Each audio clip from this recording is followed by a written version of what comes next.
আসসালামু আলাইকুম, আমি শেফ বাশার।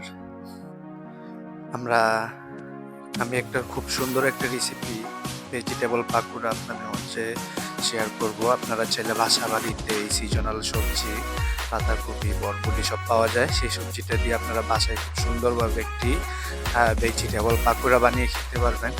চলেন শুরু করি। মূল উপকরণে চলে যাই। আমি এখানে গাজর, বরবটি আর পাতাকপি নিয়ে মানে জুলিয়ান কাট করে কেটে নিয়েছি, আর গাজরটা একটু স্কোয়ার করে কেটে নিয়েছি। তারপর উপকরণ দিব এখানে পেঁয়াজ, ধনিয়া পাতা, কাঁচামরিচ।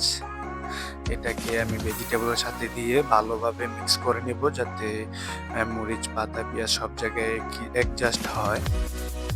তো আপনারা চেষ্টা করবেন এটা মিক্স করে নেওয়ার জন্য। তারপরে এখানে আমি দিয়ে দিব অল্প একটু হলুদ, তারপর দিয়ে দিব এতে অল্প একটু জিরার গুঁড়া, সামান্য অল্প একটু ধনিয়ার গুঁড়া দিয়ে দিব। তারপর দিয়ে দিব এতে আমি এক পিস ডিম ভেঙে দিয়ে দিব। স্বাদ অনুযায়ী লবণ দিয়ে দিবেন। তারপর আমি মশলাটাকে ভালোভাবে ভেজিটেবলের সাথে মিক্স করে নেব, যাতে মশলাটা সব দিকে কীরকম ভাবে অ্যাডজাস্ট হয়। বেসন বা কর্নফ্লাওয়ার দেওয়ার পর ভালোভাবে মিক্স হবে না। তারপর আমার কাছে মনে হলো ডিম কম হয়েছে, তারপর আমি অল্প একটু আরেকটা ডিম দিয়েছি। ডিমটা দিয়ে ভালোভাবে মিক্স করে তারপরে এতে দিয়ে দিব আমি বেসন। বেসনটা দিয়ে মিক্স করে নেব। এটা এমনভাবে বেসনটা দিতে হবে, মানে একদম বেশি আটালো করা যাবে না।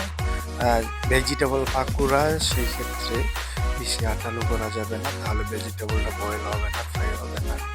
মিডিয়াম আটালো হবে। বারবার অল্প অল্প করে আমি দিয়ে দিচ্ছি আর ট্রাই করতেছি যে আটালোটা কিরকম হচ্ছে। তারপর দিয়ে দিব এখানে কর্নফ্লাওয়ার। আমার কাছে কর্নফ্লাওয়ার ছিল, কর্নফ্লাওয়ারটা দিয়েছি ক্রিসপিটা ভালো আসার জন্য। এটা অপশনাল, আপনারা চাইলে এই জায়গায় ময়দা ইউজ করতে পারেন। তো কর্নফ্লাওয়ার এটা ভালো মিক্স করে নিব। অল্প একটু পানির ছিটে নিয়ে নিব, বেশি ড্রাই হয়ে গিয়েছিল। তো পানি দিয়ে ভালোভাবে মিক্স করে নেব। আপনারা দেখতে পারতেছেন ভেজিটেবলটা এরকম ভাবে আটালো হয়েছে যে একদম ময়দা আটা বেসন হয়েও নাই, প্লাস আটালো ভাব এরকম।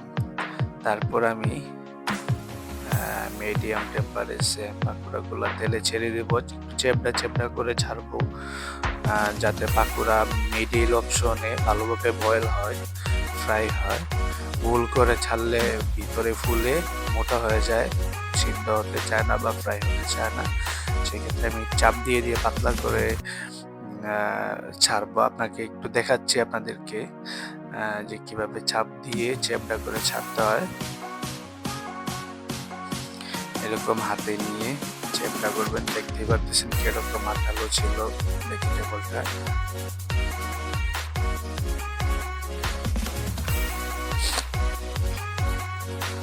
তারপর দিয়ে দিব এখানে গ্রিন সস। এই গ্রিন সসের রেসিপিটা আমার এই পেজে দেওয়া আছে, আপনারা চাইলে দেখতে পারেন।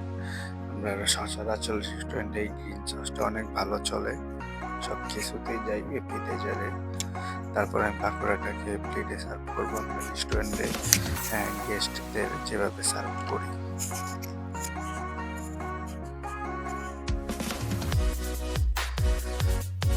আপনারা দেখতে পারতেছেন কত সুন্দর একটা কালার এবং কসমসা একদম ক্রিসপি ভাজা দেখতে বোঝা যাইতেছে। আমি আপনাদেরকে টেস্ট করে দেখাবো।